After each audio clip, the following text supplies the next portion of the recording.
година да се опитваш да го предълчеш на ниво за 3 годишен, представете го на тяхното ниво и те ще спорят с вас за това, както и всеки друг би го направил. Но им го дайте от Библията и те ще го хванат и ще го приемат. Не трябва да го разбират, просто го вярват.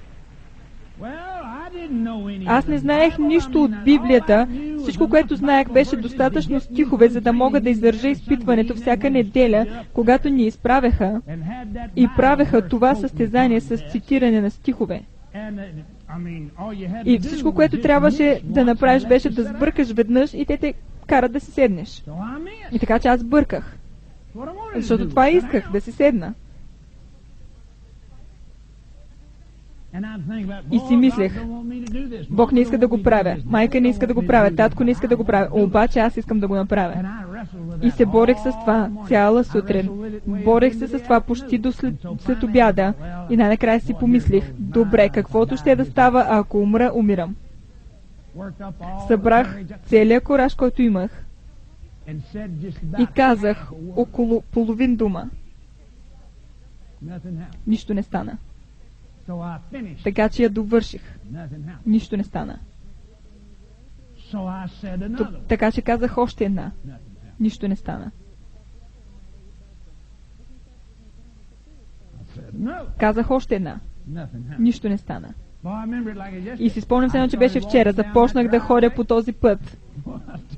И ви казвам, ходех по пътя, ритах камък и го псувах.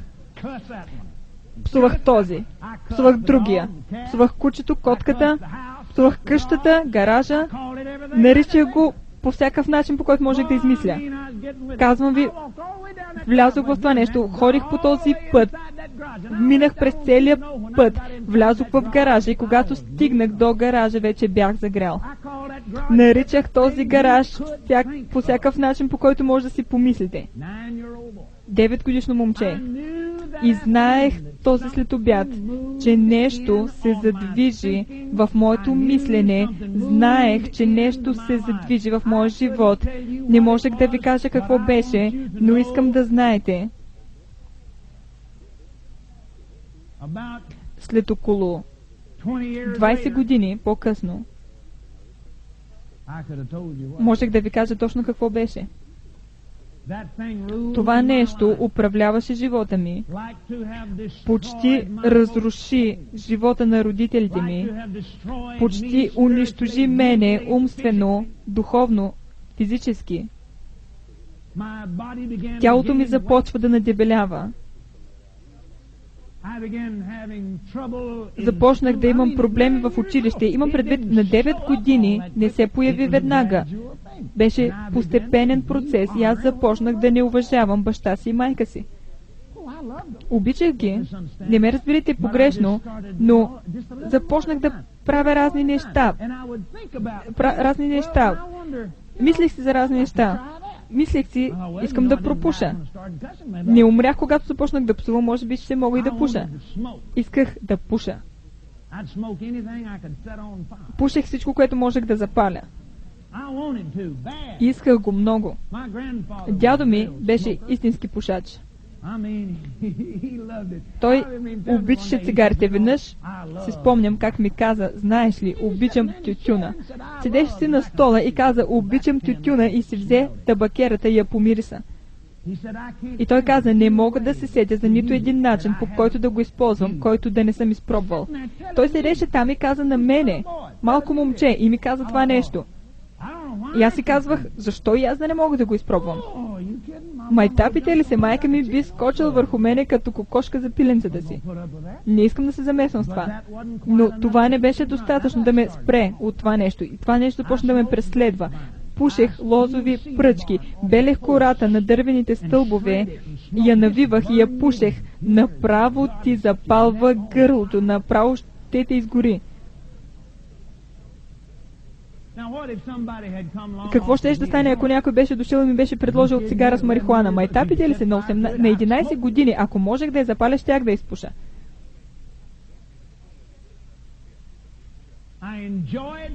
Харесваше ми бунтарството. И преди всичко да свърши, по времето, когато бях вече зрял човек, се бунтувах на абсолютно всичко, което имаше нотка на заповед. Бунтувах се срещу закона, бунтувах се срещу майка ми и баща ми, бунтувах се срещу Бог. От една страна исках Бог, обаче от друга страна не исках да правя това, което ми казва. Не исках да чувам нищо от Него, не исках да чувам нищо за Него, защото всеки път, когато ми казваха нещо за Него, ми изглеждаше, че се опитват да ме впримчат, да ме окуват, да ме вържат, да ме вкарат в някакъв затвор, а аз не исках това. Искам да бъда свободен. И през цялото време бях в робство. През цялото време бях в робство. Това започна с това семенце тогава. По времето, когато бях освободен от това, ми беше необходимо здраво освобождение, за да мога да се отърва от това. Аз не получих освобождение от това нещо, докато не станах на 25 години. И никога не можех да ходя в пълнотата на тази свобода, защото не знаех как да остана свободен. Скъпи Господи, искам да знаете, наистина понякога ставах див в някакво освобождаващо събрание, като това, което имахме с нощи с брат Робъртс. Исках това нещо, обаче не знаех как да го получа. И когато го получавах някакво моментно освобождение и после всичко започваше отново. Семената започваха да се посяват отново в друга област и не след дълго даваха плод. И бях вързан отново, бях вързан в нещо друго. Вързан в съмнение, вързан в неверие. Ставах всяка сутрин сърдит на баща ми и майка ми. Те идваха и ме събуждаха всяка сутрин и аз бях ядосан, докато стана от леглото. На какво си ядосан? На себе си повечето. Обаче всъщност не го разбирах, просто бях ядосан. Намусен. Не ме грижи какво е изготвила майка ми, така или иначе не ми харесва. Искам да се махна от това място. Трябва да се разкарам от тук. Трябва да се махна. Къде отиваш? Не знам, където иде, обаче не е тук. Мразя този град, мразя тази къща. Имах птиче гнездо на земята, а не го разбирах. Имах всичко наготово и не го разбирах. Можех да се науча на ходатайствена молитва от майка ми, да се науча на праведността на Бог от баща ми. Честно ви казвам, можех да се кача на духовна магистрала, още когато бях на 15 години, но бях прекалено глупав, за да го разбирам. Защо? Защото бях духовно, библейски неграмотен. Не знаех нищо за Бог. Можеше да се опитате да ми кажете нещо за Бог, но нямаше никакъв смисъл за умът ми. Умът ми беше пленен. Имаше закон в движение, защото отнася до умът ми и аз нямах никаква представа какъв беше. Плътта ми управляваше всичко, което правех и по времето, когато станах на 20 години, бях с 50 кг наднормено тегло. Бях се устремил към разрушението и не можех да спра. Не можех да контролирам. Тялото ми не можеше да бъде контролирано и аз го знаех. Знаех, че е така, обаче не знаех как да го спра. И слава на Бог за Неговата милост. О, слава на Бог за Неговата милост. Слава на Бог за Неговата милост. Кажете слава на Бог за Неговата милост. Искам да ви покажа тази вечер, поне да ви дам някаква представа за това, за което аз вярвам, че е ключът за сеенето на семена на Сатана, начина по който той започва това нещо. Може да го преподавате на дете, толкова е просто и въпреки това е едно от най-дълбоките неща по своята реалност, които някога сте виждали от Словото на Бог. Искам да погледнем в Ефесяни 4 глава.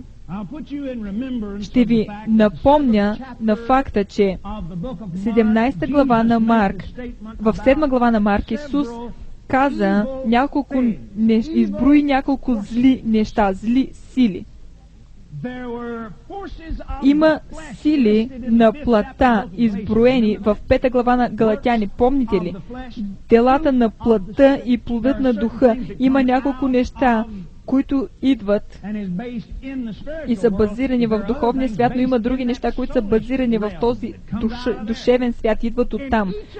И на всяко едно от тези места Исус в 7 глава на Марк и апостол Павел чрез Святия Дух в Галатяни 5 глава споменават сладострастието или похотливостта. И доста дълго време ми трябваше да се науча как да го казвам, да не говорим, че не разбирах за какво става дума. Не съм чувал никой да проповядва за това. Някои преводи го наричат разпуснатост. Превежда се неморалност или невъздържан живот.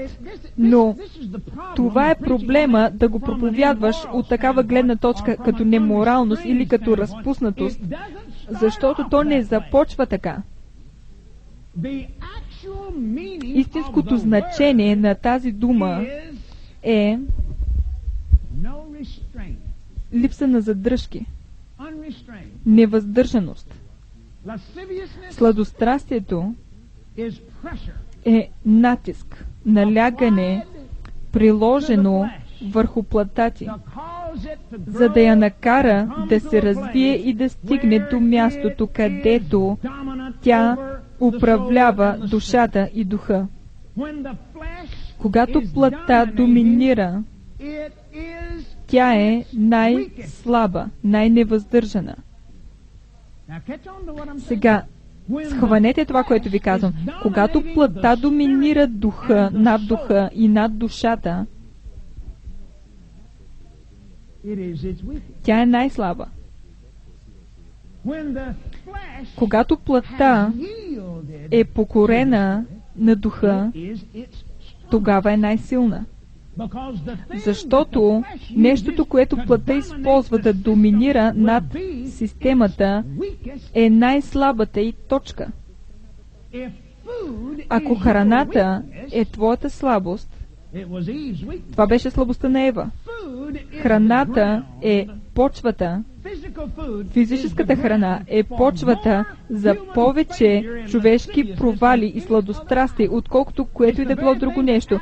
Това е нещото, с което беше атакуван Адам. Това е нещото, с което Сатана атакува Исус първо. Сега той го удари също и в 2 други области, но той дойде при него първо с хляб. Мощно нещо. Ще разберете за какво става въпрос. Има много от вас, които ще вземат това послание тази вечер и ще бъдат освободени от нещата, от които знаете, че би трябвало да сте се отървали още дълго време отпреди, което е около 2/3 от вас. Някой от вас казват, доста тегло си загубил. Не, всъщност не съм загубил доста тегло. Не съм загубил нищо от себе си. Не съм минавал на диета. Аз спрях сладострастието в живота си и всичко се подреди от само себе си. Цялата тази плът, която се махна, не беше моя, не бях аз. Това беше добавено. Това беше добавена плът. Това не беше моята плът. Някои могат да кажат, не трябва да говориш за тази тлъстина грозно, защото Библията казва никой да не мрази тялото си. Тази тлъстина не беше моето тяло и аз я мразех. Беше добавена. Слушате ли ме? Сега, това, което имам сега върху себе си, е необходимо. Трябва да имаш някаква плът върху тебе и тази няма мразя. Но също така и нямам никакви проблеми с нея, защото заради нещата, които Бог ме учи за сладострастието, ще ви покажа нещо от Словото на Бог. Нека да ви покажа къде удря сладострастието, ще ви покажа за какво е предназначено то. Ако видим това, което Сатана има в ума си, целта му, която той преследва, краят на този грях, защото знаем,